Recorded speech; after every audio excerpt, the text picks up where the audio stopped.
ಬಾರಿಸು ಕನ್ನಡ ಡಿಂಡಿಮವ. ದೂರದರ್ಶನ ಚಂದನ.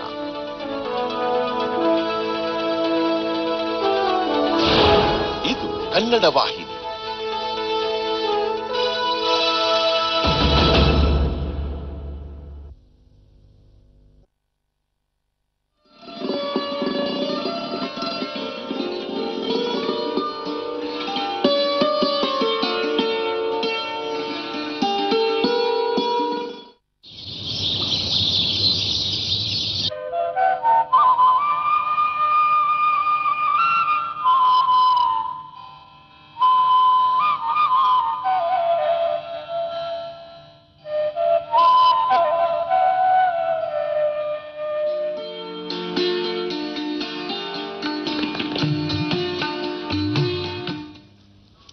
ನಮಸ್ಕಾರ ಪ್ರಿಯ ವೀಕ್ಷಕರೇ, ಇಂದಿನ ವಿಶೇಷ ಸಾಧಕರ ಜೊತೆಗಿನ ಸಂಚಿಕೆಗೆ ಪ್ರೀತಿಯ ಸ್ವಾಗತ. ಆತ್ಮೀಯರೇ, ಮನೆಯಲ್ಲಿ ಸುಖ, ಶಾಂತಿ, ಸಂಪತ್ತು, ನೆಮ್ಮದಿ ಸದಾ ಇರುವಂತೆ ಅನುಗ್ರಹಿಸು ಎಂದು ವರಮಹಾಲಕ್ಷ್ಮಿಯನ್ನ ಬೇಡಿಕೊಳ್ಳುವ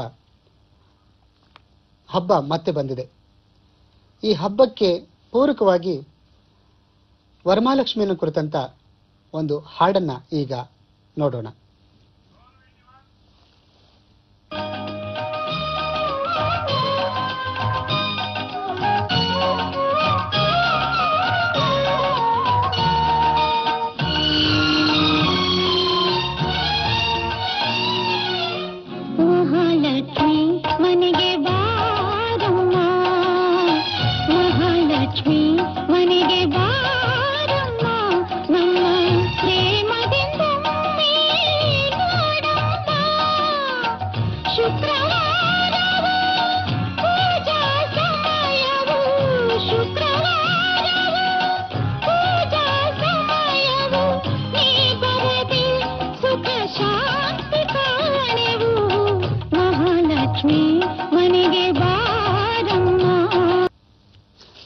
ವೀಕ್ಷಕರೇ, ಮತ್ತೊಮ್ಮೆ ತಮಗೆಲ್ಲ ಈ ಹಬ್ಬಕ್ಕೆ ಶುಭಾಶಯಗಳನ್ನ ದೂರದರ್ಶನ ಮತ್ತು ಚಂದನ ವಾಹಿನಿಯ ಪರವಾಗಿ ಕೋರ್ತಾ, ವಿಶೇಷವಾಗಿ ಸೌಂದರ್ಯ, ಸಂಪತ್ತು, ವಿಜಯ, ಯಶಸ್ಸುಗಳ ಸಂಕೇತ ಅಂತ ಹೇಳಿ ಈ ಹಬ್ಬನ ಆಚರಣೆ ಮಾಡ್ತೇವೆ. ಈ ಹಬ್ಬದ ಬಗ್ಗೆ ಹೆಚ್ಚಿನ ಮಾಹಿತಿಯನ್ನು ನೀಡುತ್ತಾನೆ ಕಳೆದ 2 ದಶಕಗಳಿಂದ ಭರತನಾಟ್ಯ ಕ್ಷೇತ್ರದಲ್ಲಿ ತಮ್ಮದೇ ಆದಂತಹ ಸಾಧನೆಯನ್ನು ಗೈದು 1.5 ದಶಕದಿಂದ ದೂರದ ಅಮೆರಿಕೆಯ ಹ್ಯೂಸ್ಟನ್ ನಗರದಲ್ಲಿ ನಡೆಸ್ತಾ ಇರತಕ್ಕಂಥ ಈ ಸಾಂಸ್ಕೃತಿಕ ಚಟುವಟಿಕೆಗಳ ಬಗ್ಗೆ ಮಾಹಿತಿ ನೀಡೋದಕ್ಕಾಗಿ ಇವತ್ತಿನ ವಿಶೇಷ ಸಂಚಿಕೆಯ ವಿಶೇಷ ಅತಿಥಿಯಾಗಿ ನಮ್ಮೊಂದಿಗಿದ್ದಾರೆ ನೃತ್ಯ ಕಲಾವಿದೆ ಹಾಗೂ ಕಿರುತೆರೆ ನಟಿ ಯಮುನಾ ಶ್ರೀನಿಧಿ ಅವರು. ಮೂಲತಃ ಸಾಂಸ್ಕೃತಿಕ ರಾಜಧಾನಿ ಮೈಸೂರಿನವರಾದ ಯಮುನಾ ಅವರು ಮೈಸೂರು ವಿಶ್ವವಿದ್ಯಾಲಯದಿಂದ BSc ಮತ್ತು ಭರತನಾಟ್ಯದಲ್ಲಿ ವಿದ್ವತ್ ಮುಗಿಸಿದ್ದಾರೆ. ದೇಶದ ಪ್ರತಿಷ್ಠಿತ ಮತ್ತು ಪ್ರಸಿದ್ಧ ನೃತ್ಯ ಗುರುಗಳಲ್ಲಿ ತಮ್ಮ ನೃತ್ಯ ಅಭ್ಯಾಸವನ್ನ ಮಾಡಿರುವ ಇವರು ಪಂದಾನಲ್ಲೂರು ಮತ್ತು ತಂಜಾವೂರು ಶೈಲಿಯ ಭರತನಾಟ್ಯ ಹಾಗೂ ಒಡಸಿ ನೃತ್ಯದಲ್ಲಿ ಸಾಧನೆ ಮಾಡಿದವರು. ತಮ್ಮ 8ನೇ ವರ್ಷಕ್ಕೆ ನಾಡಿನಾದ್ಯಂತ 100 ಪ್ರದರ್ಶನಗಳನ್ನು ನೀಡಿರುವ ಇವರು ಓದಿನ ದಿನಗಳಲ್ಲಿ ಮೈಸೂರು ವಿಶ್ವವಿದ್ಯಾಲಯವನ್ನು ಪ್ರತಿನಿಧಿಸಿ ಅಂತರ ವಿಶ್ವವಿದ್ಯಾಲಯ ನೃತ್ಯ ಸ್ಪರ್ಧೆಗಳಲ್ಲಿ ಪದಕ ಬಹುಮಾನಗಳನ್ನು ತಮ್ಮದಾಗಿಸಿಕೊಂಡವರು. ರಾಜ್ಯದ ಪ್ರತಿಷ್ಠಿತ ರಾಷ್ಟ್ರೀಯ ಉತ್ಸವಗಳಲ್ಲೂ ತಮ್ಮ ಕಲಾ ಪ್ರೌಢಿಮೆಯನ್ನ ತೋರಿರುವ ಯಮುನಾ ಶ್ರೀನಿಧಿ ಅವರು ಅಂತಹುದೇ ಪ್ರದರ್ಶನಕ್ಕಾಗಿ ಅಮೆರಿಕಾಗೆ ಹೋದರೂ ಅಲ್ಲಿ ನೃತ್ಯದ ಶ್ರೀಮಂತಿಕೆಯನ್ನ ಪಸರಿಸಲು ಅಲ್ಲೇ ನೆಲೆ ನಿಂತಿದ್ದು ಒಂದು ವಿಶೇಷ. ಅಮೆರಿಕದ ಹ್ಯೂಸ್ಟನ್ ಅಲ್ಲಿ ನೃತ್ಯಶ್ರೀ ಸಂಸ್ಥೆಯನ್ನು ಸ್ಥಾಪಿಸಿ 1,000ಕ್ಕೂ ಹೆಚ್ಚಿನ ನೃತ್ಯಾಸಕ್ತರಿಗೆ ಕಲಿಕೆಗೆ ಗುರಿಯಾಗಿ ಅನನ್ಯ ಸೇವೆ ಸಲ್ಲಿಸುತ್ತಿದ್ದಾರೆ.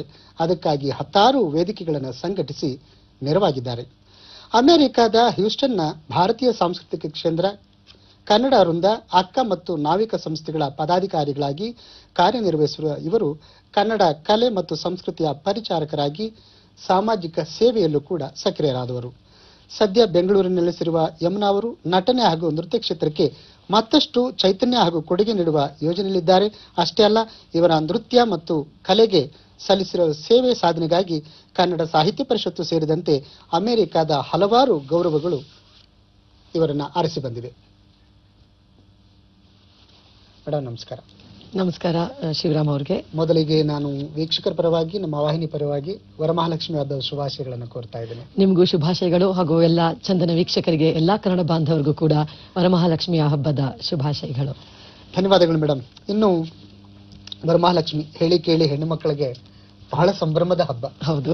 ನಿಮ್ಮ ನೋಡ್ತಾ ಇದ್ರೆ ಆ ಸಂಭ್ರಮನ ಹೊತ್ಕೊಂಡು ಬಂದಿದೆ ನಮ್ಮ ಸ್ಟುಡಿಯೋಗೆ ಅನಿಸ್ತಾ ಇದೆ. ತುಂಬಾ ಸಂತೋಷ.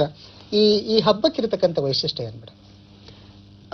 ವರಮಹಾಲಕ್ಷ್ಮಿ ಹಬ್ಬವನ್ನ, ವರಮಹಾಲಕ್ಷ್ಮಿ ವ್ರತ ಅಂತ ಯಾಕೆ ಹೇಳ್ತೀವಿ ಅಂತ ಹೇಳಿದ್ರೆ, ಲಕ್ಷ್ಮಿಯ ಪೂಜೆಗೆ ಹೆಚ್ಚು ಪ್ರಾಮುಖ್ಯತೆಯನ್ನ ಇದ್ರಲ್ಲಿ ನೀಡ್ತೀವಿ. ಇವಾಗ ಬೇರೆ ಹಬ್ಬಗಳಲ್ಲಿ ಸಾಕಷ್ಟು ಬೇರೆ ವಿಧಾನವಾದಂತ ಊಟ ತಿಂಡಿ ಪಟಾಕಿ ಮನೆಗೆ ಬಹಳಷ್ಟು ವ್ಯತ್ಯಾಸಗಳು ಕಂಡು ಬರುತ್ತೆ. ಆದ್ರೆ ವರಮಹಾಲಕ್ಷ್ಮಿ ವ್ರತದಲ್ಲಿ ಪೂಜೆಗೆ ಹೆಚ್ಚು ಪ್ರಾಮುಖ್ಯತೆಯನ್ನ ನೀಡಿರೋದ್ರಿಂದ ಇದನ್ನ ವ್ರತ ಅಂತ ಕರಿತೀವಿ ಅಂತ ಅಂದ್ಕೊಂಡಿದೀನಿ. ಮತ್ತೆ ಶ್ರೀ ಅಂದ್ರೆ ಸಂಪತ್ತು, ಭೂಮಿ, ವಿದ್ಯೆ, ಕಲೆ, ಪ್ರೀತಿ, ತುಷ್ಟಿ, ಆರೋಗ್ಯ, ಸಂತಾನ, ನೆಮ್ಮದಿ ಎಲ್ಲವನ್ನೂ ನೀಡುವಂತ ಅಷ್ಟಲಕ್ಷ್ಮಿಯರ ಅಷ್ಟಲಕ್ಷ್ಮಿಯರ ಪೂಜೆನ ಮಾಡಿದಾಗ ಯಾವ ಒಂದು ಆಶೀರ್ವಾದ ನಮಗೆ ಪ್ರಾಪ್ತಿಯಾಗುತ್ತೋ ಅದೆಲ್ಲವೂ ಕೂಡ ವರಮಹಾಲಕ್ಷ್ಮಿ ವ್ರತದಲ್ಲಿ ನಮಗೆ ಪ್ರಾಪ್ತಿಯಾಗುತ್ತೆ ಅಂತ ನಂಬಿಕೆ ಇದೆ. ಆ ನಂಬಿಕೆಯನ್ನ ಸಾಕಾರಗೊಳಿಸೋದಕ್ಕಾಗಿ ಹಬ್ಬದಲ್ಲಿ ಅಷ್ಟರ ಮಟ್ಟಿನ ಬಹುಶಃ ಹೆಣ್ಮಕ್ಳಂತೂ ಉಪವಾಸ ಇದ್ದು ಅದನ್ನ ಮಾಡ್ತಾರೆ. ಮತ್ತೆ ಅದರಲ್ಲೂ ಮದುವೆ ಆಗಿರುವಂತಹ ಹೆಣ್ಮಕ್ಳು, ಹೆಂಗಸರು ತಮ್ಮ ಪತಿಯ ಶ್ರೇಯಸ್ಸಿಗಾಗಿ, ಅವರ ವೃದ್ಧಿಗಾಗಿ ಇದನ್ನ ಮಾಡುವಂತಹ ಒಂದು ವ್ರತ. ಬಹುಶಃ ಮನೆಯಲ್ಲಿನ ವಾತಾವರಣ ನೋಡಿದಾಗ ಚಿಕ್ಕಂದಿನ ದಿನಗಳಲ್ಲಿ ಬಹುಶಃ ಈಗ ಆ ಮಟ್ಟದ ಸಡಗರ ಇಲ್ಲದೆ ಇರಬಹುದು, ಆದ್ರೆ ಚಿಕ್ಕಂದಿನ ದಿನಗಳಲ್ಲಿ ನೀವು ಸಂಭ್ರಮ ಪಡ್ತಾ ಇದ್ದದನ್ನ ಮನಸ್ಸಿನಲ್ಲೇ ಮೆಲುಕು ಹಾಕ್ಲಿಕ್ಕೆ ಸಾಧ್ಯ ಇದೆ. ಖಂಡಿತ ಹೌದು. ಇವತ್ತು ಹಬ್ಬದ ವಿಶೇಷವಾಗಿ ಇಂತಹ ಹಬ್ಬದಲ್ಲಿ, ಈ ಹಬ್ಬದಲ್ಲಿ ಒಂದು ಧನ ಪ್ರಾಪ್ತಿಗೆ ಹೆಚ್ಚು ಆದ್ಯತೆ ಕೊಡ್ತಾವ್ರ ಅಂತ ಅನ್ಸುತ್ತೆ.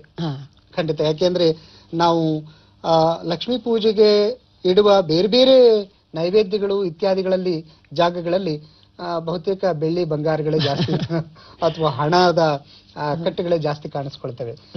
ಇದನ್ನ ನೋಡಿದಾಗ ಅಷ್ಟೈಶ್ವರ್ಯಗಳಲ್ಲದೆ ಕೇವಲ ಧನ ಪ್ರಾಪ್ತಿಗೆ ಮಾತ್ರ ಆದ್ಯತೆ ಕೊಡ್ತಾ ಇದ್ದೀವಿ ಅನ್ಸಲ್ವಾ ನಿಮ್ಗೆ? ಇಲ್ಲ, ನನಗೆ ಅನ್ಸೋ ಪ್ರಕಾರ ಇವಾಗ ನಾವು ಹೇಳಿದಾಗೆ ಕಲೆ, ಪ್ರೀತಿ, ವಿದ್ಯೆ, ತುಷ್ಟಿ, ಪುಷ್ಟಿ, ನೆಮ್ಮದಿ ಎಲ್ಲದ್ರ ಕಡೆಗೂ ಕೂಡ ಈಗ ಜನರಿಗೆ ಗಮನ ಹೋಗಿದೆ ಅಂತ ಅನಿಸ್ತಾ ಇದೆ ನನಗೆ. ಯಾಕಂದ್ರೆ ಈಗ ಆರೋಗ್ಯ ಅನ್ನೋದು ಒಂದು ಎಲ್ಲಕ್ಕಿಂತ ದೊಡ್ಡ ಸಂಪತ್ತಾಗೋಗಿದೆ. ಹಣ ದುಡಿಬಹುದು, ಇನ್ನೊಂದು ದುಡಿಬಹುದು, ಭಗವಂತ ಕೊಟ್ರೆ ಮಾತ್ರ ಆರೋಗ್ಯ ಸಿಕ್ಕುತ್ತೆ ಅಂತ ನನ್ನ ನಂಬಿಕೆ. ಹಾಗಾಗಿ ಅದು ಜನರ ಮನಸ್ಸಲ್ಲಿ ಅದು ಕೂಡ ಇದೆ ಅಂತ ನನಗೆ ಆ ಭಾವನೆ. ಅಥವಾ ಇಲ್ಲದೆ ಹೋದ್ರೆ ಅದು ಇರಬೇಕು. ಹೌದು. ಎಲ್ಲಾ ಶ್ರೇಯಸ್ಸನ್ನು ಪಡ್ಕೊಂಡು, ಹೌದು, ಎಲ್ಲಾ ಶ್ರೇಯಸ್ಸುಗಳು ಇದ್ದು ಎಲ್ಲಾ ನೆಮ್ಮದಿ ಇದ್ದಾಗ್ಲೇನೆ ಆ ಧನವನ್ನ ಹೇಗೆ ನಾವು ಸದ್ಬಳಕೆ ಮಾಡ್ಕೊಳ್ಬಹುದು ಅನ್ನೋದು ಬರುತ್ತೆ. ಹೌದು. ಏನೆಲ್ಲ ಇದ್ದು ನಿಮ್ಗೆ ಆರೋಗ್ಯನೇ ಇಲ್ಲ, ನೆಮ್ಮದಿ ಇಲ್ಲ ಮನಸ್ಸಿಗೆ ಅಂತ ಹೇಳಿದ್ರೆ ಯಾವ್ದಿದ್ರು ಪ್ರಯೋಜನ ಇಲ್ಲ ನೋಡಿ. ಖಂಡಿತ. ಹಾಗಾಗಿ ನಾವು ಕೇವಲ ಸ್ವಾರ್ಥಕ್ಕೆ ನಾನು ಒಬ್ಬನಿಗೆ ಒಳ್ಳೇದ್ ಮಾಡೋದಕ್ಕೆ ಬದಲಾಗಿ ಇಡೀ ಸಮಾಜಕ್ಕೆ, ಇಡೀ ದೇಶಕ್ಕೆ, ಎಲ್ಲಾ ಜನರಿಗೆ ನಾವೆಲ್ಲ ಏನ್ ಕೇಳ್ತೀವೋ ಅದು ಸಿಗ್ಲಿ ಅನ್ನೋಂಥದ್ದನ್ನು ಒಂದು ಬೇಡಿಕೆ ಅದು ಇರ್ಲಿ. ಹೌದು. ಸರ್ವೇ ಜನ ಸುಖಿನೋ ಭವಂತು ಅನ್ನೋದು ಎಲ್ಲರೂ ಜನರು ಇದನ್ನ ಪಾಲಿಸ್ತಾ ಇದ್ದಾರೆ. ಈಗೊಂದು ಬೇಕಾಗಿದೆ, ಎಲ್ಲಿದೆ ನೆಮ್ಮದಿ? ಹಾಗಾಗಿ ಅದು ಬೇಕಾಗುತ್ತೆ. ಹೆಣ್ಮಕ್ಳು ಈ ವ್ರತ ಮಾಡುವಾಗ ನನ್ನ ಪ್ರಕಾರ ಗಂಡನ ಮನಸ್ಸಲ್ಲಿ ಜಾಸ್ತಿ ಇಟ್ಕೊಂಡಿರ್ತಾರೆ ಅಂತ ಅನ್ಸತ್ತೆ. ಗಂಡನ ಶ್ರೇಯಸ್ಸು, ಗಂಡ ಏನ್ ಮಾಡಿದ್ರು ಅದ್ರಲ್ಲೂ ಭಾರತೀಯ ನಾರಿ ತಾನು ಏನ್ ಮಾಡಿದ್ರು ಗಂಡನ ನೆಮ್ಮದಿಗಾಗಿ, ಗಂಡನ ಸಮೃದ್ಧಿಗಾಗಿ ಮಾಡ್ತಾಳೆ ಅನ್ನೋ ಭಾವನೆ. ಮನೆ ಮಕ್ಕಳು. ಹೌದು, ಗಂಡ ಮನೆ ಮಕ್ಕಳು, ಅವ್ರ ಶ್ರೇಯಸ್ಸು ಮೊದಲಿಗೆ ಬರುತ್ತೆ. ನಮ್ಮ ಆರಂಭದ ಹಾಡಿನ ತುಣುಕು ಕೂಡ ಅದೇ ಮೆಸೇಜ್ ಅನ್ನು. ಹೌದು ಹೌದು, ಬಹಳ ಚೆನ್ನಾಗಿತ್ತು ಗಾಯನ. ಈಗ ಭಾರತದ ನೆಲದಲ್ಲೂ ನಿಂತು ನೀವು ಮಾತಾಡ್ತಾ ಇದ್ರಿ. ಸುಮಾರು 16 ವರ್ಷಗಳ ಕಾಲ ಅಮೆರಿಕದ ನೆಲದಲ್ಲಿ ಈ ಹಬ್ಬನ ಹೇಗ್ ನೋಡ್ತಿದ್ರು, ಹೇಗ್ ಮಾಡ್ತಿದ್ರು ಅಲ್ಲಿ? ಅಮೆರಿಕದಲ್ಲಿ ನಿಜವೂ ನೀವು ನಂಬುತ್ತಿರೋ ಇಲ್ವೋ ಗೊತ್ತಿಲ್ಲ, ಇದು ಶುಕ್ರವಾರ ಬರುತ್ತೆ. ಯಾವಾಗಲೂ ಶ್ರಾವಣ ಮಾಸದ 2ನೇ ಶುಕ್ರವಾರ, ಹುಣ್ಣಿಮೆ ಹಿಂದೆ ಬರುವಂತ ವ್ರತ ಇದು. ಶುಕ್ರವಾರ ಆದ್ರೂ ಕೂಡ ಅಲ್ಲಿ ಸುಮಾರು ಹೆಣ್ಮಕ್ಳು ಎಲ್ಲರೂ ಕೆಲ್ಸಕ್ಕೆ ಹೋಗ್ತಾರೆ, ಎಲ್ಲರೂ ಅಲ್ಲಿ ದುಡಿತಾರೆ, ಎಲ್ಲರೂ ಕೆಲಸ ಮಾಡ್ತಾರೆ. ಆ ಶುಕ್ರವಾರ ಬಂದ್ರು ಇದು ಒಂದು ವೀಕ್ ಡೇ ಅನ್ನೋದು ಮನಸ್ಸಿನಲ್ಲಿ ಇಟ್ಕೊಳ್ದೇನೆ ಬೆಳಿಗ್ಗೆ ಎದ್ದು ಏನು ಪೂಜೆ ಪುನಸ್ಕಾರಗಳು ಮುಗಿಸಿ ಅವತ್ತಿನ ದಿನ ಹೇಗೋ ಒಂದು ಪರ್ಮಿಷನ್ ತಗೊಂಡು ಬಂದಿರ್ತಾರೆ ಆಫೀಸಿಂದ, ಮುಂದಿನ ಶುಕ್ರವಾರ ನಾನು ಒಂದ್ ಸ್ವಲ್ಪ ಲೇಟ್ ಆಗಿ ಬರ್ತೀನಿ ಅಂತನೋ ಅಥವಾ ಬೇಗ ಹೋಗ್ತೀನಿ ಅಂತನೋ. ಇದನ್ನ ನಾನ್ ನೋಡಿರೋಂತ ಒಂದು ಅನುಭವ. ಇಲ್ಲಿ ಹೇಗೆ ಪೂಜೆ ಮಾಡ್ತೀವಿ, ಇಲ್ಲಿ ಹೇಗೆ ಆರಾಧನೆಯನ್ನ ಮಾಡ್ತೀವಿ, ಯಾವುದೋ ಒಂದು ಚೂರು ಕೊರತೆ ಇಲ್ದಿರೋ ರೀತಿನಲ್ಲಿ, ಕುಂದು ಕೊರತೆ ಇಲ್ದಿರೋ ರೀತಿನಲ್ಲಿ ಅಲ್ಲಿ ಕೂಡ ಮಾಡ್ತಾರೆ ಅಂದ್ರೆ ನಿಮ್ಗೆ ಆಶ್ಚರ್ಯ ಆಗಬಹುದು.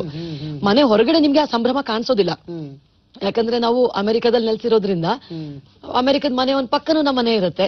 ಸೊ ಹಾಗಾಗಿ ಎಲ್ಲರ ಮನೆಯಲ್ಲೂ ದೀಪಾಲಂಕಾರ ಆಯ್ತು, ಎಲ್ಲರ ಮನೆಯಲ್ಲೂ ರಂಗೋಲಿಗಳಾಯ್ತು, ನೀವು ನೋಡದೆ ಇರಬಹುದು. ಒಂದು ಸಲ ನೀವು ಮನೆ ಒಳಗೆ ಬಂದ್ರೆ ನಿಮ್ಗೆ ಭಾರತದಲ್ಲಿದ್ದೀನೋ ಅಮೆರಿಕದಲ್ಲಿದ್ದೀನೋ ಅನ್ನೋದು ಖಂಡಿತ ಗೊತ್ತಾಗದೇ ಇರೋ ರೀತಿನಲ್ಲಿ ಅಲ್ಲಿನ ಹೆಣ್ಮಕ್ಳು ಕೂಡ ಇದನ್ನ ಪೂಜೆ ಮಾಡ್ತಾರೆ. ಅದರಲ್ಲೂ ಆಂಧ್ರ ಪ್ರದೇಶ್ ಮತ್ತು ಕರ್ನಾಟಕದಲ್ಲಿ ಆಚರಣೆ ಇರುವಂತಹ ಇದು ಒಂದು ವ್ರತ.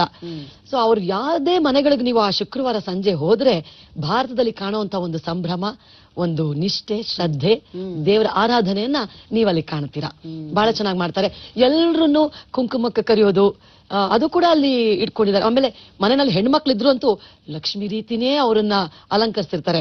ರೇಷ್ಮೆ ಲಂಗ ಹಾಕೊಳ್ಳೋದು, ಮೊಗ್ಗಿನ ಜಡೆ ಹಾಕೊಳ್ಳೋದು, ಒಡವೆ ವಸ್ತ್ರಗಳನ್ನ ಹಾಕೊಂಡು ಅವರೇ ಬಂದವರಿಗೆ ಕುಂಕುಮನ ಹಾಕೊಡೋದು ಎಲ್ಲದನ್ನು ಕೂಡ ಅಲ್ಲಿ ಕೂಡ ಮಾಡಿಸ್ತಾರೆ. ಅದು ಒಂದು ಇಲ್ಲಿ ಅನ್ಕೊಂಡಿರ್ಬೋದು ಅಮೆರಿಕ ಅಂತ ಹೇಳಿದ್ರೆ ಇದೆಲ್ಲ ಮಾಡದೇ ಇರ್ಬೋದು, ಬರೀ ಕ್ರಿಸ್ಮಸ್ ಮಾಡಬಹುದು ಅಂತ. ಆದ್ರೆ ಖಂಡಿತವಾಗಿಯೂ ಇಲ್ಲ. ಇಲ್ಲಿ ಯಾವ ರೀತಿಯಲ್ಲಿ ನಾವು ಮಾಡ್ತೀವೋ ಅಷ್ಟೇ ಇನ್ನೂ ಸ್ವಲ್ಪ ಹೆಚ್ಚು ಅಂತ ಹೇಳ್ಬೋದು. ಯಾಕಂತಂದ್ರೆ ನಾವು ಭಾರತದಿಂದ ದೂರ ಇದೀವಿ ಅನ್ನೋದು ಒಂದು ಕೊರಗಿರುತ್ತಲ್ಲ, ಅದನ್ನ ಹೋಗ್ಲಾಡ್ಸೋದಕ್ಕೋಸ್ಕರ ತುಂಬಾ ಚೆನ್ನಾಗಿ ಅಲ್ಲಿ ಕೂಡ ಆರಾಧನೆಯನ್ನ ಮಾಡ್ತೀವಿ. ಅಂದ್ರೆ ನಮ್ಮ ಪರಂಪರೆಯ ಬೇರುಗಳು ಅಲ್ಲೂ ಕೂಡ ಗಟ್ಟಿಯಾಗಿವೆ, ಅಲ್ಲೇ ಸಡಿಲವಾಗಿ. ಹಂಗ್ ನೋಡಿದ್ರೆ ಇಲ್ಲೇ ಸಡಿಲ ಆಗ್ತಿದೇನೋ ಅಂತ ಅನಿಸ್ಬಿಡುತ್ತೆ ಖಂಡಿತವಾಗಿ. ಯಾಕೆಂದ್ರೆ ಮಾರುಕಟ್ಟೆಯ ಸಂಸ್ಕೃತಿ ಇವತ್ತು ಎಲ್ಲದನ್ನೂ ಆವರಿಸಿಕೊಂಡಿರುವಂತ ಸಂದರ್ಭದಲ್ಲಿ ಕೃತಕ ಲಕ್ಷ್ಮಿಗಳನ್ನ ತಂದು ಮಾರುಕಟ್ಟೆಯಲ್ಲಿ ಮಾರಾಟ ಮಾಡಿ ಅದನ್ನು ಪೂಜೆ ಮಾಡಿ ಅಲಂಕಾರ ಮಾಡಿ ನಾವು ಸಂತೋಷ ಪಡುವಂತ ದಿನಗಳು ಬಂದ್ಬಿಟ್ಟಿದೆ. ಅದಕ್ಕೆ ಬದಲಾಗಿ ಅಲ್ಲೇ ಇರುವಂತ ಪರಿಕರಗಳಲ್ಲೇ ನಾವು ಬಹಳ ಸುಂದರವಾಗಿ ಅಲಂಕಾರ ಮಾಡುವಂತ ದಿನಗಳು ಇವತ್ತು ಮರೆಯಾಗ್ತಾ ಇರೋದ್ರಿಂದ ಕೃತಕತೆ ಇಲ್ಲಿ ಜಾಸ್ತಿ ಆಗ್ತಾ ಇದೆ ಅಂತ ಅನ್ಸುತ್ತೆ. ಖಂಡಿತ. ಇನ್ನು ನಿಮ್ಮ ವಿಚಾರಕ್ಕೆ ಬಂದ್ಬಿಡೋಣ. ವರಮಹಾಲಕ್ಷ್ಮಿಯ ಹಬ್ಬದ ಸಂದರ್ಭದಲ್ಲೇನೆ ನಿಮ್ಮ ಸಾಧನೆಗಳ ಬಗ್ಗೆ ಒಂದಷ್ಟು ಮಾಹಿತಿ ಕೊಡುವಂತ ಒಂದು ಸುಯೋಗ ನಮ್ದಾಗಿದೆ. ಈ ನೃತ್ಯ ಕಲೆ ಸುಲಭವಾಗಿ ಒಲಿಯುವಂತದ್ದಲ್ಲ. ಎಲ್ರಿಗೂ ಕೂಡ ಅದು ಇಷ್ಟ ಆಗ್ಬೋದು, ಆದ್ರೆ ಎಲ್ರೂ ಹೊಲಿಸ್ಕೊಳಕ್ಕಾಗಲ್ಲ. ನಿಮ್ಗೆ ಹೊಲಿಸ್ಕೊಳ್ಳೋದಿಕ್ಕೆ ಸಾಧ್ಯ ಆಯ್ತು ಹೇಗೆ? ಮನೇಲಿ ಆ ತರದ ಒಂದು ವಾತಾವರಣ ಇತ್ತಾ? ಆ ಗೌರವವನ್ನ ಸಂಪೂರ್ಣವಾಗಿ ನನ್ನ ಗುರುಗಳಿಗೆ ಮತ್ತೆ ನನ್ನ ತಂದೆ ತಾಯಿ ಮಾವ ಇವ್ರುಗಳಿಗೆ ಕೊಡೋದಕ್ಕೆ ಇಷ್ಟಪಡ್ತೀನಿ. ನಮ್ಮಲ್ಲಿ ಏನೇ ಆಸೆ ಇರಬಹುದು, ಆಸಕ್ತಿ ಇರಬಹುದು, ಅಥವಾ ಪೋಷಕರಿಗೆ ಆಸಕ್ತಿ ಇದ್ದಾಗ ಮಕ್ಳಿಗೆ ಆಸಕ್ತಿ ಇಲ್ಲದೆ ಇರುವಂತ ಪರಿಸ್ಥಿತಿ ಅವೆಲ್ಲದೂ ಕೂಡ ಇರಬಹುದು. ಆದ್ರೆ ಯಾರದೇ ಒಂದು ಸಾಧನೆಗೆ ನನ್ನ ಪ್ರಕಾರವಾಗಿ ಅದು ಪೋಷಕರಿಗೆ ಮತ್ತೆ ಗುರುಗಳಿಗೆ ಖಂಡಿತವಾಗಿ, ಅದರಲ್ಲೂ ಮೈಸೂರಿನಲ್ಲಿ ಎಷ್ಟು ನಿಷ್ಠೆಯಿಂದ ಗುರುಗಳು ಹೇಳ್ಕೊಡ್ತಾರೆ ಅಂತ ಹೇಳಿದ್ರೆ, ಇವಾಗ ಕೂಡ ನಾವು ಅಮೆರಿಕದಿಂದ ವಾಪಸ್ ಬಂದ್ಮೇಲೆ ನನ್ನ ಮಕ್ಕಳನ್ನ ಬೆಂಗಳೂರಿನಿಂದ ಮೈಸೂರಿಗೆ ಕರ್ಕೊಂಡು ಹೋಗ್ತೀನಿ ಪ್ರತಿ ಶನಿವಾರ ಭಾನುವಾರ. ಅಲ್ಲಿ ನನಗೆ ಹೇಳ್ಕೊಟ್ಟಂತ ಗುರುಗಳೇ ಇವಾಗ ನನ್ನ ಮಕ್ಕಳಿಗೆ ಅಭ್ಯಾಸವನ್ನ ಕೊಡ್ತಾ ಇದ್ದಾರೆ. ಅದು ಒಂದು ತುಂಬಾ ಮನಸ್ಸಿಗೆ ನೆಮ್ಮದಿ ಬರುವಂತಹ ವಿಚಾರ. ಸೊ ನಾನ್ ಚಿಕ್ಕ ವಯಸ್ಸಿನಲ್ಲಿರುವಾಗ ಗುರು ಪದ್ಮಭೂಷಣ ಡಾಕ್ಟರ್ ವೆಂಕಟಲಕ್ಷ್ಮಮ್ಮ ಅವರು ಆಸ್ಥಾನ ನರ್ತಕಿ ಆಗಿದ್ರು. ಹೌದು, ಬಹಳ ದೊಡ್ಡ ಕಲಾವಿದೆ. ಬಹಳ ನನ್ನ ಅದೃಷ್ಟನೋ ಏನೋ ಆ ವಿಚಾರದಲ್ಲಿ ದೇವರಿಗೆ ಅದೆಷ್ಟು ನಮಸ್ಕಾರ ಮಾಡಿದ್ರು ಸಾಲದು. ಅವರ ಮೊಮ್ಮಗಳ ಮೊಮ್ಮಗಳು ನನ್ನ ಕ್ಲಾಸ್ಮೇಟ್ ಆಗಿದ್ಲು ಶಾಲೆಯಲ್ಲಿ. ಹಾಗಾಗಿ ಅವ್ರ ಮನೆಯಲ್ಲಿ ಆಟಾಡೋದಕ್ಕೆ ಹೋಗುವಾಗ ಆ ಒಂದು ತರಗತಿನ ನೋಡುವಂತ ಸೌಭಾಗ್ಯ ನಂದಾಗಿತ್ತು. ಅಲ್ಲಿ ಏನ್ ನೋಡ್ತೀನೋ ಅದನ್ನ ಬಂದು ಮನೆಯಲ್ಲಿ ಅಭ್ಯಾಸವನ್ನ ಮಾಡ್ತಾ ಇದ್ದೆ. ಆ ಒಂದು ನನ್ನ ಆಸಕ್ತಿನ ಗಮನಿಸಿದಂತ ನಮ್ಮ ತಂದೆಯವರು ನನ್ನನ್ನ ಕರ್ಕೊಂಡು ಹೋಗಿ ವೆಂಕಟಲಕ್ಷ್ಮ ಅವ್ರ ಹತ್ರ ತರಗತಿಗೆ ಸೇರ್ಸಿದ್ರು. ಅಲ್ಲಿಂದ ಶುರುವಾಯ್ತು ನನ್ನ ಈ ನೃತ್ಯ ಅಭ್ಯಾಸ. ಅವರು ಕೂಡ ಮನಪೂರ್ವಕವಾಗಿ ಬಹಳ ಶ್ರದ್ಧೆಯಿಂದ ಹೇಳ್ಕೊಟ್ರು. ಅದಾದ ನಂತರ ಮುರಳೀಧರ್ ಮೇಷ್ಟ್ರು ಮತ್ತೆ ನಂದಿನಿ ಈಶ್ವರ್, ಈಗ ಪ್ರಸ್ತುತವಾಗಿ ಕೂಡ ಅವರೇ ನನ್ನ ಗುರುಗಳು. ನಂದಿನಿ ಈಶ್ವರ್ ಇವರ ಬಳಿ ಸಿಕ್ಕಂತ ಒಂದು ಅಭ್ಯಾಸ, ಒಂದು ತರಬೇತಿ ಏನಿದೆ, ದೇವ್ರ ದಯೆ ಅಂತ ಹೇಳ್ಬೇಕು. ಅದನ್ನು ಗುರುತಿಸಿ ನನ್ನನ್ನ ಬೆಂಬಲಿಸಿದಂತ ನನ್ನ ಪೋಷಕರು, ಚಿಕ್ಕಮ್ಮ, ಚಿಕ್ಕಪ್ಪ, ನಮ್ಮ ಮಾವ, ಸೋದರ ಮಾವ, ಇವರನ್ನ ನಾನು ಅದನ್ನ ತೀರ್ಸಕ್ಕಾಗೋದಿಲ್ಲ ಬಿಡಿ. ಬಹುಶಃ ಈ ತಣ್ಣನೆ ಹೊತ್ತಲ್ಲಿ ಅವ್ರನ್ನ ನೆನೆಸ್ಕೊಳ್ಳುವಂತದ್ದೇ ಬಹಳ ದೊಡ್ಡ ಗೌರವ ಅವರಿಗೆ ಸಲ್ಲಿಸುವಂತದ್ದು. ಈಗ ಯಾಕೆಂದ್ರೆ ಇವತ್ತು ನಾವು ಮಕ್ಕಳಿಗೆ, ಚಿಕ್ಕ ವಯಸ್ಸಿನ ಮಕ್ಕಳಿಗೆ ನಾವು ಅವ್ರಿಗೆ ಇಷ್ಟ ಇದೆಯೋ ಇಲ್ವೋ ಬಲವಂತದ ಮಾಘಸ್ನಾನ ಮಾಡಿಸ್ತೀವಿ ನಾವು. ಅಂದ್ರೆ ಅವ್ರಿಗೆ ಸಂಗೀತ ಇಷ್ಟ ಇಲ್ಲ ಅಂದ್ರೂ ಸಂಗೀತ ಕಲಿಸ್ತೀವಿ. ಅವರು ಇನ್ನೇನೋ ಆಗ್ಬೇಕು ಅಂದ್ರೆ ಇಲ್ಲ ಡಾಕ್ಟರ್ ಇಂಜಿನಿಯರ್ ಆಗು ಅಂತ ಹೇಳಿ ಒತ್ತಡ ತರ್ತೀವಿ. ಆ ತರದ ಒತ್ತಡ ಏನಿರ್ಲಿಲ್ಲ ನಿಮ್ಗೆ? ಖಂಡಿತವಾಗಿಯೂ ಇರ್ಲಿಲ್ಲ. ಹಾಗಾಗಿ ನನ್ಗೆ ಏನ್ ಮಾಡ್ಬೇಕು ಅಂತ ಆಸಕ್ತಿ ಇತ್ತು ಅದನ್ನ ಮಾಡುವಂತ ಒಂದು ಸಂದರ್ಭ ಒದಗಿ ಬಂತು.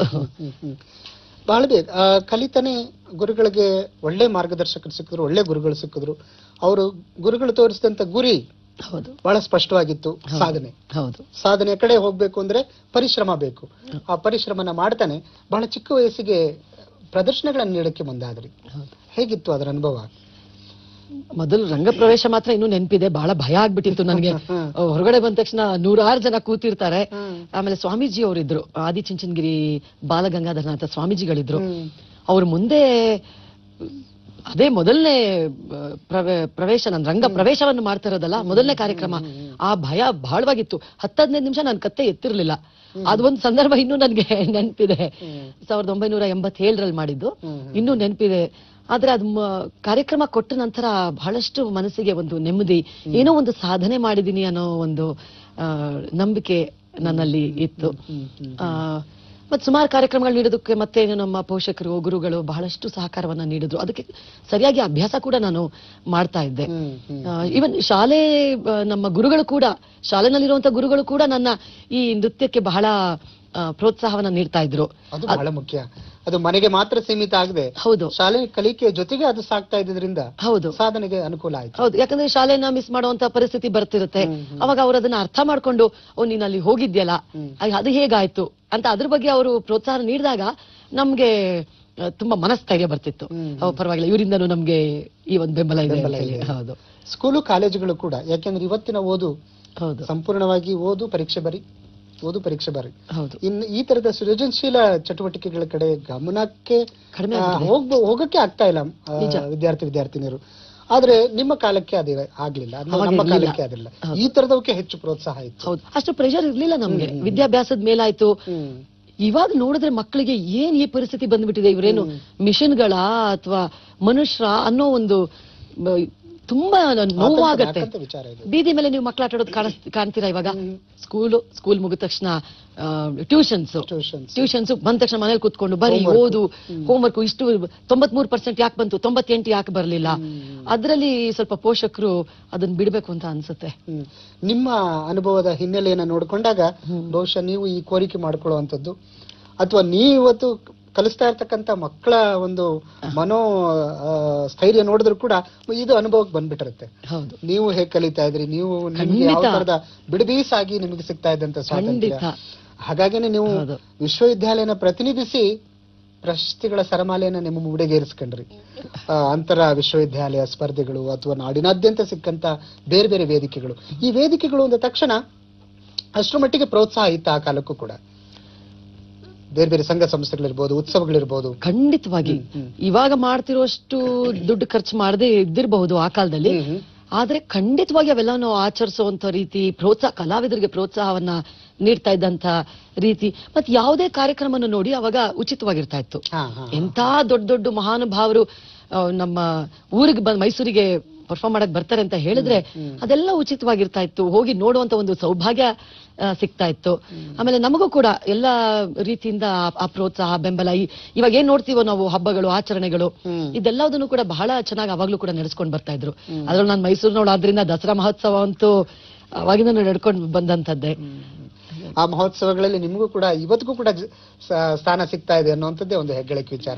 ಯಾಕೆಂದ್ರೆ 16 ವರ್ಷಗಳ ಕಾಲ ಈ ನೆಲನ ಬಿಟ್ಟು ಬೇರೊಂದು ನೆಲದಲ್ಲಿ, ಹೌದು, ಆದ್ರೆ ಅಲ್ಲೂ ಕೂಡ ಈ ನೆಲದ ಸೊಗಡನ್ನ ನೀವೇನ್ ಬಿಟ್ಕೊಡ್ಲಿಲ್ಲ. ಖಂಡಿತ ಇಲ್ಲ. ನಾವು ಅಮೆರಿಕದಲ್ಲಿ ಇದ್ರೂನು ಮಾಡಿದ ಕೆಲಸ ಎಲ್ಲ ಭಾರತೀಯ ಸಂಸ್ಕೃತಿ, ಕಲೆ, ಕನ್ನಡ ಕೆಲಸ ಅಷ್ಟೇ ಮಾಡ್ಕೊಂಡು ಬಂದಿದ್ದು. ನನಗೆ ಕುತೂಹಲ ಅಂತ ಅನ್ಸಿದ್ರೆ ಬಹಳಷ್ಟು ಜನ ಮಾತಾಡ್ಕೊಳ್ಳುವಂಥದ್ದು ಯಾವುದೋ ಒಂದು ಹೆಚ್ಚಿನ ವಿದ್ಯಾಭ್ಯಾಸಕ್ಕೋ ಅಥವಾ ಹಣ ಸಂಪಾದನೆಗೋ ಹೊರದೇಶಗಳಿಗೆ ಹೋಗ್ಬಿಡ್ತಾರೆ ಅನ್ನೋದಂಥದ್ದೊಂದು ಮಾತಿದೆ. ಆದ್ರೆ ಅದೃಷ್ಟವಶಾತ್ ನಿಮ್ಮಿಂದ ಅದಾಗ್ಲಿಲ್ಲ. ನೀವು ಹೋಗಿದ್ದು ಹೇಗೆ ಮೇಡಮ್? ಯಾವ ಕಾರಣಕ್ಕೆ ಅಮೆರಿಕಕ್ಕೆ ಹೋದ್ರಿ, ಮತ್ತೆ ಅಲ್ಲೇ ನೆಲೆಸ್ಬೇಕು ಅನ್ನುವಂತ ತೀರ್ಮಾನಕ್ಕೆ ಯಾಕೆ ಬಂದ್ರಿ?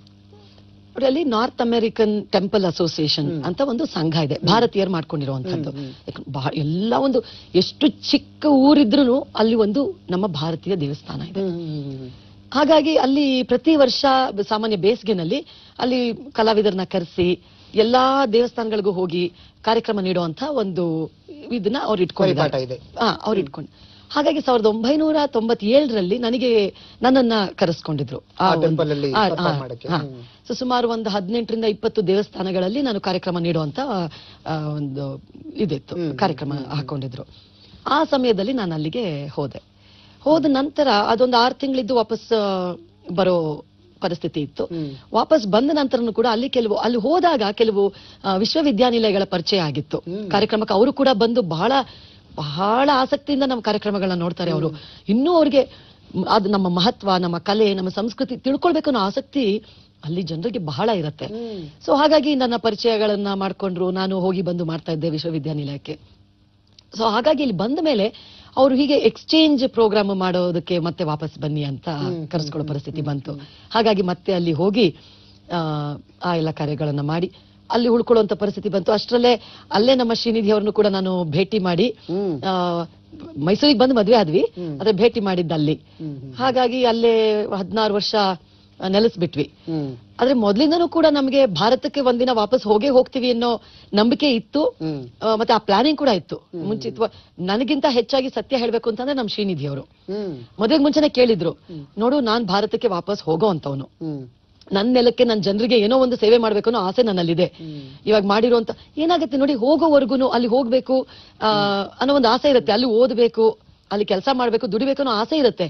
ಆದ್ರೆ ಪ್ರತಿಯೊಬ್ಬ ಭಾರತೀಯನೂ ಅಲ್ಲಿರೋನಿಗೆ ನನ್ನ ದೇಶಕ್ಕೆ, ನನ್ನ ತಾಯ್ನಾಡಿಗೆ ಮರಳಿ ಹೋಗ್ಬೇಕು ಅನ್ನೋದು ಪ್ರತಿಯೊಬ್ಬರಲ್ಲೂ ಇರುತ್ತೆ. ತುಡಿತ ಖಂಡಿತವಾಗಿಯೂ ಇರುತ್ತೆ. ಒಂಟಿತನದಿಂದ ಹೊರಗೆ ಬಂದು ನನ್ನ ತಾಯ್ನಾಡಿಗೆ ಹೋಗ್ಬೇಕು ಅನ್ನೋದು ಖಂಡಿತ ಆ ಆಸೆನೂ ಇರುತ್ತೆ. ಮತ್ತೆ ಇಲ್ಲಿ ಬಂದ ಮೇಲೆ ನನ್ನ ತಾಯ್ನಾಡಿಗೆ ಏನೋ ಒಂದು ವಾಪಸ್ಸು ಕೊಡಬೇಕು ಅನ್ನೋದು ಕೂಡ ಕಾಡ್ತಾ ಇರುತ್ತೆ ಮನಸ್ಸಿನಲ್ಲಿ. ಅದನ್ನ ಕಾರ್ಯಗತಕ್ಕೆ ತರೋರು ತುಂಬಾ ಕಡಿಮೆ ಜನ, ಆದ್ರೆ ಆಸೆ ಅಂತೂ ಖಂಡಿತ ಇರುತ್ತೆ. ಸೊ ಶ್ರೀನಿಧಿ ಅವ್ರು ನನಗೆ ಮುಂಚೆನೆ ಹೇಳ್ಬಿಟ್ಟಿದ್ರು, ನೋಡು ನಾನು ವಾಪಸ್ ಹೋಗ್ತೀನಿ, ನಿನಗೆ ಬರೋ ಆಸಕ್ತಿ ಇದ್ರೆ ಇಲ್ಲ. ಕೆಲವ್ರು ತುಂಬಾ ಜನ ಇರ್ತಾರೆ, ಇಲ್ಲ ನಾನು ಅಮೆರಿಕ ಬಿಟ್ಟು ಬರೋಕ್ ಸಾಧ್ಯ ಏನಿದೆ, ತುಂಬಾ ಜನ ಇದ್ದಾರೆ ಆ ರೀತಿ ಕೆಟ್ಟದಾಗಿ ಬಹಳ ಕೀಳರಿಮೆಯಿಂದ ಮಾತಾಡುವಂತವ್ರು ಇದ್ದಾರೆ, ತುಂಬಾ ಜನ ಇದ್ದಾರೆ. ಆ ರೀತಿ ನಿನಗಿತ್ತು ಅಂತ ಹೇಳಿದ್ರೆ ನೋಡು, ಈ ಮದುವೆ ಬಗ್ಗೆ ಸ್ವಲ್ಪ ಯೋಚನೆ ಮಾಡ್ಬೇಕು ಅಂತ ಅಷ್ಟು ಕಾನ್ಫಿಡೆನ್ಸ್ ಇಂದ ಹೇಳಿದ್ರು ಅವರು. ಸೊ ಹಾಗಾಗಿ ನಾನು ಹೇಳಿದೆ, ಇಲ್ಲ ನನಗೂ ಭಾರತ ದೇಶಕ್ಕೆ ಮರಳಿ ಹೋಗ್ಬೇಕು ಅನ್ನೋದು ಖಂಡಿತ ಇದೆ ಅಂತ ಹೇಳಿ. ಇನ್ನೊಂದೇನಾಗುತ್ತೆ ನೋಡಿ, ಹೋಗುವಾಗ ಸಿಕ್ಕಾಬಟ್ಟೆಯಲ್ಲಿ ಸಾಲಗಳನ್ನ ಮಾಡ್ಕೊಂಡು ಹೋಗಿರ್ತೀವಿ. ಇಲ್ಲಿ ಯಾವುದೇ ಒಂದು ಮಿಡಲ್ ಕ್ಲಾಸ್ ಫ್ಯಾಮಿಲಿನೂ ಕೂಡ ಫ್ಲೈಟ್ಗೆ ಹೊಂಚುವಂತ 1 ಲಕ್ಷ 2 ಲಕ್ಷ ದುಡ್ಡಾಗ್ಲಿ, ಅಲ್ಲಿ ಖರ್ಚಿನ ದುಡ್ಡಾಗ್ಲಿ ಯಾರು ಇಟ್ಕೊಂಡಿರಲ್ಲ. ಅದ್ರಲ್ಲೂ ನಾವು ಹೋದಂತ ಟೈಮಲ್ಲಿ ಮಿಡಲ್ ಕ್ಲಾಸ್ ಫ್ಯಾಮಿಲಿ ಯಾರು ಅಷ್ಟೊಂದು ಇಟ್ಕೊಂಡಿರಲ್ಲ. ಹಾಗಾಗಿ ಸುಮಾರು ಸಾಲ ಗಿಲಗಳೆಲ್ಲ ಮಾಡ್ಕೊಂಡು ಬಂದಿರ್ತೀವಿ. ಅದರಲ್ಲೂ ಶ್ರೀನಿಧಿಯವರು ಓದೋದಕ್ಕೆ ಅಂತ ಅಲ್ಲಿ ಹೋಗಿದ್ದವರು. ಅದನ್ನೆಲ್ಲ ತೀರಿಸಬೇಕಂದ್ರೆ ಕೆಲವು ವರ್ಷಗಳು ನೀವು ಅಲ್ಲಿ ಕೆಲಸ ಮಾಡ್ಲೇಬೇಕಾಗತ್ತೆ. ಇವಾಗ ತುಂಬಾ ವೆಲ್ ಟು ಡೂ ಫ್ಯಾಮಿಲೀಸ್ ಆಗಿ ಹೋಗಿದ್ರೆ, ನೀವು ಶ್ರೀಮಂತ ಕುಟುಂಬದಿಂದ ಹೋಗಿದ್ರೆ ಆ ಪರಿಸ್ಥಿತಿ ಇರಲ್ಲ. ಓದ್ ಮುಗಿಸ್ಕೊಂಡು ವಾಪಸ್ ಬರುವಂತರು ತುಂಬಾ ಜನ ಇದ್ದಾರೆ. ನಮ್ಮ ಶ್ರೀಮಂತ ಕುಟುಂಬದವರು ಮುಗಿಸ್ಕೊಂಡು ವಾಪಸ್ ಬಂದ್ಬಿಡ್ತಾರೆ. ಆದ್ರೆ ನಮ್ಮಂತವ್ರಿಗೆ ಆ ಪರಿಸ್ಥಿತಿ ಇರಲ್ಲ. ಮಾಡಿರೋ ಸಾಲನ ತೀರಿಸಲೇಬೇಕು. ಭಾರತಕ್ಕೆ ಹೋದ್ಮೇಲೆ ತೀರಿಸ್ತೀನಿ ಅನ್ನೋ ನಂಬಿಕೆ ಇರಲ್ಲ. ಸೊ ಹಾಗಾಗಿ 1-2 ವರ್ಷ 3 ವರ್ಷ ಕೆಲಸ ಮಾಡಿ ಆ ಸಾಲಗಳನ್ನ ತೀರಿಸ್ಕೊಂಡು ವಾಪಸ್ ಹೋಗೋಣ ಅನ್ನೋದು ಒಂದು ತೀರ್ಮಾನ ಇತ್ತು. ಅದನ್ನ ಮಾಡಿ ಸ್ವಲ್ಪ ಕೈಗಾಗುವಷ್ಟು ಮಾಡ್ಕೊಂಡು ಬರ್ಬೇಕಲ್ಲ. ಹಾಗಾಗಿ 16 ವರ್ಷ ತಗೊಂಡ್ವಿ. ಆದ್ರೆ ಅದಕ್ಕಾಗಿನೇ ನೃತ್ಯಶ್ರೀ ಸಂಸ್ಥೆಯನ್ನ ಕಟ್ಟಿದ್ದ ನೀವಲ್ಲಿ? ನೃತ್ಯಶ್ರೀ ಸಂಸ್ಥೆ ಕಟ್ಟಿದ್ದಕ್ಕೆ ಏನು ಕಾರಣ ಅಂತ ಹೇಳಿದ್ರೆ, ನನ್ನಲ್ಲಿರೋ ಒಂದು ಕಲೆನ ಅಲ್ಲಿ ಪಸರಿಸಬೇಕು ಅನ್ನೋ ಒಂದು ನಿಷ್ಠೆಯಿಂದ ಅದನ್ನ ಶುರು ಮಾಡ್ಕೊಂಡಂತ ಪರಿಸ್ಥಿತಿ. ಯಾಕಂದ್ರೆ ಕಲೆನ ನಾನು ದುಡಿತಕ್ಕಾಗಿ ಇದುವರೆಗೂ ಬಳಸ್ಕೊಳ್ಳೋ ಸಂದರ್ಭ ಬರಲಿಲ್ಲ. ಯಾಕಂತಂದ್ರೆ ನಮ್ಮ ಶ್ರೀನಿಧಿ ಅವರು ಗ್ಲೋಬಲ್ HR ಪ್ರಾಜೆಕ್ಟ್ ನ ಮ್ಯಾನೇಜರ್ ಆಗಿದ್ರು. ಅಲ್ಲಿ ತುಂಬಾ ಒಳ್ಳೆ ಕೆಲಸದಲ್ಲಿ ಅವರಿದ್ರು. ಹಾಗಾಗಿ ಅವರು ಕೂಡ ನನ್ನನ್ನ ಅದೇ ನಿಟ್ಟಿನಲ್ಲಿ, ನೋಡು ನೀನು ಮಾಡದಂತ ಧರ್ಮಾರ್ಥ ಕಾರ್ಯಗಳಿಗೆ ಉಪಯೋಗಿಸ್ಕೋ ಅಂತ ಹೇಳಿ, ನಾನು ಏನೇ ಒಂದು ನೃತ್ಯ ಕಲೆಯನ್ನ ಸಮಾಜ ಸೇವಾ ಕಾರ್ಯಗಳಿಗೆ ಬಳಸಿಕೊಂಡು ಖಂಡಿತ ಈ ಕಲೆಯನ್ನ ಇಲ್ಲಿ ಪಸರಿಸು ಅಂತ ಹೇಳಿ. ಹೌದು, ಆ ಮಟ್ಟದ ಒತ್ತಾಸೆ ಸಿಕ್ತು ನಿಮ್ಗೆ? ಖಂಡಿತ. ಹಾಗಾಗಿ ನನಗೆ ಅದೊಂದು ಒತ್ತಡ ಬರಲಿಲ್ಲ. ನಾನು ನನ್ನ ದುಡಿತದಿಂದ ಸಂಸಾರನ ನಡೆಸಬೇಕು ಅನ್ನೋದಾಗ್ಲಿ, ಅಥವಾ ನನ್ನ ದುಡಿಮೆನೂ ಕೂಡ ಮುಖ್ಯ, ನನ್ನ ಕುಟುಂಬ ನಡೆಸೋದಕ್ಕೆ ಪರಿಸ್ಥಿತಿ ನನಗೆ ಎಂದೂ ಬರಲಿಲ್ಲ. ಹಾಗಾಗಿ ನಾನು ಸ್ವೇಚ್ಛೆಯಿಂದ ಹೇಗೆ ಮಾಡಬೇಕು ಅಷ್ಟೇ ಅಲ್ಲದೆ, ನನ್ನ ಪ್ರತಿಯೊಂದು ಚಾರಿಟಬಲ್ ಇವೆಂಟ್ಸ್ ಏನಿದೆ, ಧರ್ಮಾರ್ಥಕ್ಕಾಗಿ ಸಮಾಜ ಸೇವೆಗಾಗಿ ಮಾಡುವಂತ ಸುಮಾರು ಕಾರ್ಯಗಳನ್ನ ಮಾಡಿದ್ವಿ. ಪ್ರತಿ ವರ್ಷ ನನ್ನ ಶಾಲೆಯ ಆನಿವರ್ಸರಿ ಒಂದು ಈ ರೀತಿ ಸಮಾಜ ಸೇವೆಗಾಗಿ ಮುಡುಪಾಗಿಟ್ಟಿದ್ದೆ. ಅದೆಲ್ಲದರದ ಪ್ರಾಯೋಜಕರು ನಮ್ಮ ಮನೆಯವರೇ ಆಗಿದ್ರು. ಯಾವುದಕ್ಕೂ ಒಂದು ಸ್ಪಾನ್ಸರ್ಶಿಪ್ಗೆ ಒಂದು ಕಂಪನಿನ ಕೇಳೋದಾಗ್ಲಿ ಮತ್ತೊಂದು ಮಾಡೋದಾಗ್ಲಿ ಪರಿಸ್ಥಿತಿ ನನಗೆ ಬರಲೇ ಇಲ್ಲ. ಪ್ರತಿಯೊಂದು ಕಾರ್ಯಕ್ರಮಕ್ಕೂ ಪ್ರಾಯೋಜಕರು ನಮ್ಮ ಶ್ರೀನಿಧಿ ಅವರೇ ಅದನ್ನ ಮಾಡ್ತಾ ಇದ್ರು. ಚಂಡಮಾರುತ ಬಂದಾಗ ಊರೇ ಎದ್ದು ಹೋಗಿ, ಅಮೆರಿಕದಲ್ಲೂ ಕೂಡ ಹೋಗಿರುವಂತ ಇನ್ಶೂರೆನ್ಸ್ ಇಲ್ದಿರುವಂತ ಜನಗಳು, ಇನ್ಶೂರೆನ್ಸ್ ಇಲ್ದಿರುವಂತ ಮನೆಗಳು ಕೂಡ ಬಹಳ ಇದ್ವು, ಈಗಲೂ ಇದಾವೆ ಅಮೆರಿಕದಲ್ಲಿ. ನಮಗೆ ಅಮೆರಿಕ ಅಂತಂದ್ರೆ ಬರೀ ಇದು ಏನ್ ಹೇಳ್ತಾರೆ, ಆ ದೊಡ್ಡ ದೊಡ್ಡ ಬಿಲ್ಡಿಂಗ್ಗಳು, ಆ ಸಂಪತ್ತು ಸಿರಿ ಕಾಣಿಸ್ತಾ ಇರತ್ತೆ. ಅಲ್ಲಿಯೂ ಕೂಡ ಭಿಕ್ಷುಕರಿದ್ದಾರೆ, ಅಲ್ಲಿಯೂ ಕೂಡ ಇನ್ಶೂರೆನ್ಸ್ ಇಲ್ಲದೆ ಬದುಕ್ತಾ ಇರೋರು ಬಹಳ ಜನ ಇದ್ದಾರೆ. ಆವಾಗ ನಮ್ಮ ನೃತ್ಯಶ್ರೀ ಸೆಂಟರ್ ಇಂದ ನಾವು ಕಾರ್ಯಕ್ರಮ, ಚಾರಿಟಬಲ್ ಇವೆಂಟ್ಸ್ ನ ಮಾಡಿ ಸುಮಾರು ದಾನ ಧರ್ಮವನ್ನ ಮಾಡಿದ್ವಿ. ಹಾಗಾಗಿ ಅಲ್ಲಿನ ಮೇಯರಿಂದ ಕೂಡ ನಮ್ಗೆ ಬಹಳಷ್ಟು ರೆಕಗ್ನಿಷನ್ ಎಲ್ಲ ಬಂತು. ಭಾರತೀಯರು ಭಾರತೀಯ ಕಲೆಯನ್ನ ನಮ್ಮ ಏಳಿಗೆಗಾಗಿ, ನಮ್ಮ ದೇಶದ ಒಳ್ಳೆದಕ್ಕಾಗಿ ಬಳಸ್ತಾ ಇದ್ದಾರೆ ಅಂತ ಹೇಳಿ ಬಹಳನೇ ಅವರು ಅಪ್ರಿಶಿಯೇಟ್ ಮಾಡಿದ್ರು ಆ ಟೈಮಲ್ಲಿ. ಖಂಡಿತ ಇದೊಂದು ರೀತಿ ಬಹಳ ಒಂದು ಹೆಚ್ಚುಗಾರಿಕೆ ವಿಷಯ, ಪ್ರತಿಯೊಬ್ಬರಿಗೂ ಕೂಡ ಆತ್ಮಗೌರವವನ್ನು ಹೆಚ್ಚಿಸುವಂತ ವಿಷಯ. ಅಲ್ಲಿ ಹೋಗಿ ನಮ್ಮ ಕಲೆ ನಾವು ಕಲ್ತಿರೋ ಕಲೆಯ ಮೂಲಕ ಆ ದೇಶಕ್ಕೂ ಕೂಡ ಒಳ್ಳೆದನ್ನ ಮಾಡಬೇಕು, ಖಂಡಿತ ಅದನ್ನ ಒಂದು ಸಮಾಜ ಸೇವೆಯ ಸಾಧನವನ್ನಾಗಿ ಬಳಸ್ಕೊಳ್ಳೋದಿದೆಯಲ್ಲ. ಹೌದು. ಇನ್ನು ಅಲ್ಲಿ ನೀವು ನೃತ್ಯ ತರಬೇತಿ ಶಾಲೆಯನ್ನ ತೆರೆದ ನಂತರ ಪ್ರತಿಕ್ರಿಯೆ ಹೇಗಿತ್ತು? ಅಲ್ಲಿ ಕಲಿಯಕ್ ಬರ್ತಿದ್ದವರು ಕೇವಲ ನಮ್ಮ ಭಾರತದಿಂದ ಬಂದಿರೋರೇ ಇರ್ತಾ ಇದ್ರ ಅಥವಾ ಅಲ್ಲಿನ ಮೂಲ ಅಮೆರಿಕನ್ನರು ಇರ್ತಾ ಇದ್ರ? ಅಮೆರಿಕದವರು ಕೆಲವರು ಇರ್ತಾ ಇದ್ರು, ಆದ್ರೆ ಮೂಲತಃ ಭಾರತೀಯರು ಎಲ್ಲರೂ, ಪಂಜಾಬ್ನವರು, ಗುಜರಾತ್ನವರು, ಕೇರಳದವರು, ನಮ್ಮ ಕರ್ನಾಟಕದವರು, ಎಲ್ಲಾ ರಾಜ್ಯದ ಸ್ಟೂಡೆಂಟ್ಸ್ ಕೂಡ ನನ್ಗಲ್ಲಿ ಇದ್ರು. ಅಲ್ಲಿ ಪೋಷಕರ ನಿಷ್ಠೆ ಮತ್ತೆ ಮುಖ್ಯವಾಗಿ ವಿದ್ಯಾರ್ಥಿನಿಯರು ಕೂಡ ಒಂದು 90% ನನ್ನ ಹತ್ರ ಬಂದಂತ ವಿದ್ಯಾರ್ಥಿನಿಯರಿಗೂ ಕೂಡ ಆ ಒಂದು ನಿಷ್ಠೆ, ಶ್ರದ್ಧೆ, ಕಲಿಬೇಕು, ಒಂದು ಸಾಧನೆ ಮಾಡಬೇಕು ಅನ್ನೋದು ಬಹಳವಾಗಿತ್ತು. ಅದೇ ನನಗೆ ಒಂಥರ ಪೂರಕವಾಗಿದ್ದದ್ದು. ಶುರು ಮಾಡಿದ ನಂತರ, ಈಗ ಒಬ್ರು ಕಲಾವಿದೆ ಆದ ನಂತರ ನಾವು ಕಾರ್ಯಕ್ರಮ ನೀಡೋದು ಒಂದು ಆಸಕ್ತಿ, ಆದ್ರೆ ಆ ಕಲೆನ ಬೇರೆ ಮಕ್ಕಳಿಗೆ ಆಸಕ್ತಿ ಇರೋರಿಗೆ ಧಾರೆ ಇರೋದು ಇದೆಯಲ್ಲ, ಅದ್ರಲ್ಲೇ ನೆಮ್ಮದಿ ಜಾಸ್ತಿ. ಅದು ಒಂದು ನೆಮ್ಮದಿ ನನಗೆ ಕೆಲವೇ ವರ್ಷಗಳಲ್ಲಿ ಅಲ್ಲಿ ದೊರಕ್ಬಿಡ್ತು. ಅಲ್ಲಿ ಪೋಷಕರು ಕೂಡ, ನಾನ್ ಸ್ವಲ್ಪ ಸ್ಟ್ರಿಕ್ಟ್ ಟೀಚರ್ ಅಂತ ಹೇಳಿ ಅದನ್ನ ಕೆಟ್ಟ ಹೆಸರು ಅಂತ ಹೇಳ್ಬೇಕೋ ಒಳ್ಳೆ ಹೆಸರು ಅಂತ ಹೇಳ್ಬೇಕೋ ಗೊತ್ತಿಲ್ಲ, ಅದನ್ನ ಬೇಗ ಪಡ್ಕೊಂಡ್ಬಿಟ್ಟೆ ನಾನು. ಆದ್ರೆ ನನ್ನ ಅದೃಷ್ಟ, ನನ್ನ ಹತ್ರ ಬರ್ತಿದ್ದಂತ ವಿದ್ಯಾರ್ಥಿನಿಯರ ಪೋಷಕರು 99% ಬೈದು ನಿಮ್ ಗಂಟ್ಲನ್ನ ಹಾಳು ಮಾಡ್ಕೊಳ್ಬೇಡಿ, ಒಂದು ಕಡ್ಡಿ ತಗೊಂಡ್ ಬರ್ತೀವಿ ಹೊಡೀರಿ ಅಂತ ಹೇಳೋಷ್ಟು ಒಳ್ಳೆ ಪೋಷಕರು ಕೂಡ ಅಲ್ಲಿ ಸಿಕ್ಕಿದ್ರು. ಹಾಗಾಗಿ ಬಹಳ ಆಸಕ್ತಿ. 60-70 ಮೈಲಿ ದೂರದಿಂದ ಡ್ರೈವ್ ಮಾಡ್ಕೊಂಡ್ ಬರೋರು, ಅಷ್ಟು ಆಸಕ್ತಿ. ಪಾಪ ಸಿಗ್ತಾ ಇದ್ದಿದ್ದವ್ರಿಗೊಂದು ಶನಿವಾರ ಭಾನುವಾರ ಆದ್ರೂ ಕೂಡ ಅಷ್ಟು ದೂರದಿಂದ ಡ್ರೈವ್ ಮಾಡ್ಕೊಂಡು ಕರ್ಕೊಂಡ್ ಬಂದು ಹೇಳ್ಕೊಟ್ಟು ಮನೆಯಲ್ಲಿ ಅಭ್ಯಾಸ ಮಾಡಿಸಿ ಬಹಳ ನಿಷ್ಠೆಯಿಂದ ಇವತ್ತಿಗೂ ಕೂಡ ಅಮೆರಿಕಾದಲ್ಲಿ ಇವತ್ತಿಗೂ ಕೂಡ ಆ ಶ್ರದ್ಧೆನ ಇಟ್ಕೊಂಡಿದ್ದಾರೆ. ಹೇಗೆ ಈಗ ಕಲಿತಾ ಇದ್ರಿ? ಈಗ ನೀವು ಇಲ್ಲಿದ್ದೀರಿ, ಅಮೆರಿಕದ ಸ್ಟೂಡೆಂಟ್ಸ್ ಅಲ್ಲಿದ್ದಾರೆ, ಕಲಿಕೆ ಹೇಗೆ ನಡೀತಾ ಇದೆ? ಸುಮಾರು ಈಗ ವಾಪಸ್ ಬಂದು ನಾನು 1.5 ವರ್ಷ ಆಯ್ತು. ಒಂದು 2-3 ವರ್ಷದ ಮುಂಚೆ ಸೇರ್ಕೊಂಡಂತ ವಿದ್ಯಾರ್ಥಿನಿಯರನ್ನ ಅಲ್ಲಿರುವಂತ ಬೇರೆ ಗುರುಗಳು, ಅಲ್ಲೂ ಸುಮಾರು ಜನ ಗುರುಗಳಿದ್ದಾರೆ, ಅವ್ರ ಹತ್ರ ಹೋಗಿ ಅಂತ ಹೇಳಿ ಅದು ಒಂದು ಇದು ಮಾಡಿ ಬಂದೆ, ಅದೊಂದು ವ್ಯವಸ್ಥೆ ಮಾಡಿ ಬಂದೆ. ನನ್ನ ಹತ್ರ ಸುಮಾರು 10-12 ವರ್ಷ ಕಲ್ತ್ಕೊಂಡಂತ ಹೆಣ್ಮಕ್ಳು ಬೇರೆ ಗುರುಗಳ ಹತ್ರ ಹೋಗೋದಕ್ಕೆ ಅದು ನಮ್ದೊಂದು ಅಭ್ಯಾಸ ಆಗ್ಬಿಟ್ಟಿರುತ್ತಲ್ಲ, ಅವರಿಗೆ ಒಂದು ಗುರು ಶಿಷ್ಯ ಒಂದು ಬಾಂಧವ್ಯ ಬೆಳೆದ್ ಬಿಟ್ಟಿರುತ್ತೆ. ಅವರು ಇಲ್ಲ ಯಮುನಾ ಆಂಟಿ ನೀವೇ ಹೇಳ್ಕೊಡ್ಬೇಕು ಅಂತ ಆಗಿದ್ರಿಂದ ಸ್ಕೈಪ್ ಮೂಲಕ ನಮ್ಮ ಟೆಕ್ನಾಲಜಿ ಎಷ್ಟು ವೃದ್ಧಿ ಆಗಿದೆ ನಿಮಗೆ ಗೊತ್ತಿದೆ, ಅದನ್ನ ಉಪಯೋಗಿಸ್ಕೊಂಡು ಹೇಳ್ಕೊಡ್ತಾ ಇದ್ದೀನಿ. ಈಗಲೂ ಕೂಡ 4 ತಿಂಗಳಿಗೊಂದ್ಸಲ 5 ತಿಂಗಳಿಗೊಂದ್ಸಲ ಅಮೆರಿಕಾಗ್ ಹೋಗೋದು, ಅವ್ರಿಗೆ ಅಲ್ಲಿ ಕಾರ್ಯಾಗಾರವನ್ನ ನೀಡೋದು, ಕಾರ್ಯಕ್ರಮಗಳನ್ನ ಮಾಡಿಸೋದು, ರಂಗಪ್ರವೇಶವನ್ನ ಮಾಡಿಸೋದು, ಆ ಅಭ್ಯಾಸನ ಇನ್ನೂ ಇಟ್ಕೊಂಡಿದ್ದೀನಿ. ಈಗಾಗಲೇ ಸುಮಾರು 36-38 ಜನ ರಂಗಪ್ರವೇಶ ಮಾಡಿದ್ದಾರೆ. ಹೌದು. ಅಂದ್ರೆ ಯಮುನಾ ಶ್ರೀನಿಧಿ ಅವರ ಶಿಷ್ಯರಾಗಿ ಆ ಕಲೆಯನ್ನು ಪಸರಿಸೋದಕ್ಕೆ ಒಂದು ದೊಡ್ಡ ವಲಯನೇ ಅಲ್ಲಿದೆ. ಹೌದು ಹೌದು. ಅವರುಗಳು ಕೂಡ ಇವಾಗ ಅಲ್ಲಿ ನೃತ್ಯ ಶಾಲೆಗಳನ್ನ ತೆರೆದು ಅವರು ಕೂಡ ಮಕ್ಕಳಿಗೆ ಹೇಳ್ಕೊಡ್ತಾ ಇದ್ದಾರೆ, ನನ್ನ ವಿದ್ಯಾರ್ಥಿನಿಯರು ಕೂಡ. ಅದು ನೆಮ್ಮದಿ ನೀಡೋಂತ, ನನ್ನಲ್ಲಿಗೆ ಮುಗಿಲಿಲ್ಲಪ್ಪ, ಅದನ್ನ ನಡೆಸ್ಕೊಂಡು ಹೋಗ್ತಾ ಇದ್ದಾರೆ, ಮುಂದುವರಿಸ್ಕೊಂಡು ಹೋಗ್ತಾ ಇದ್ದಾರೆ ಅನ್ನೋ ಒಂದು ನೆಮ್ಮದಿ ನನಗಿದೆ ಇಲ್ಲಿ. ಆ ಪರಂಪರೆ ಹಾಗೆ ಮುಂದುವರ್ಕೊಂಡು ಹೋಗೋದಕ್ಕೆ ಯಾರಾದ್ರೂ ಒಬ್ರು ವಾರಸುದಾರರು ರೆಡಿ ಆಗ್ಬೇಕು, ಆ ವಾರಸುದಾರರು ರೆಡಿ ಮಾಡಿ ಬಂದಿದ್ರಿ ಈಗ. ಆಮೇಲೆ ಅಲ್ಲಿ ಸುಮಾರು ಸಂಘ ಸಂಸ್ಥೆಗಳಿಗೆ ಪದಾಧಿಕಾರಿಗಳಿಗೆ, ಅಕ್ಕ ಇರ್ಬೋದು, ನಾವಿಕಾ ಇರ್ಬೋದು, ಅಥವಾ ಬೇರೆ ಬೇರೆ ಸಂಸ್ಥೆಗಳಿಗೆ ಪದಾಧಿಕಾರಿಗಳ ಕೆಲಸ ಮಾಡಿದ್ರಿ.